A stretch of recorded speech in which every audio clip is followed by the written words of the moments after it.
আচ্ছা, জীবনে কখনো কোনো মৃত ব্যক্তিকে গোসল করিয়েছেন?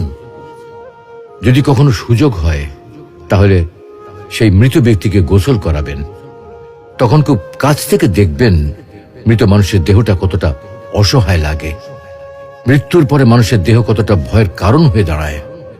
সুযোগ পেলে রাতে লাশটা পাহারা দেবেন, তখন বুঝতে পারবেন প্রিয় মানুষটার লাশ রাতের বেলায় আপনার কাছে কতটা অদ্ভুত লাগে, কতটা ভয়ের কারণ হয়ে ওঠে, কতটা আতঙ্কের কারণ হয়ে যায়।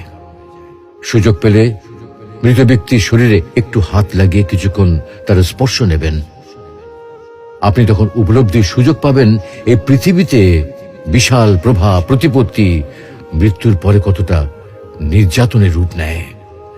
সুযোগ পেলে আপনজনদের লাশ কবরে নামাবেন খুব আগ্রহ নিয়ে। শেষবারের মতো মৃতদেহের মুখটি একবার দেখার চেষ্টা করবেন এবং বারবার উপলব্ধি করার চেষ্টা করবেন এই মৃতদের সাথে অনন্তকালের যাত্রার পথে এটাই আপনার জীবনের শেষ দেখা। সুযোগ পেলে মাঝে মধ্যে কবরস্থানে গিয়ে নীরবে কিছুক্ষণ দাঁড়াবেন। এরপর মনে মনে চিন্তা করবেন জীবনের লাভ ক্ষতির হিসাব। এই মৃত মানুষগুলো এই পৃথিবীতে কি করে গেছেন, কাদের রেখে গেছেন। যাদের রেখে গেছেন তারা কি কখনো এই মৃত মানুষগুলোকে স্মরণ করার জন্য কবরস্থানের আশেপাশে একটি বারের জন্য কি দেখতে আসে? আমাদের জীবনটা বড় অদ্ভুত, বৈচিত্র্যময়। আমরা এর জন্য ওর জন্য, ধন সম্পদের জন্য, ঐশ্বর্যের জন্য, বাড়ি গাড়ি টাকা পয়সার জন্য কত না মায়া দেখাই, আগ্রহ দেখাই, আরো চাই আমাদের।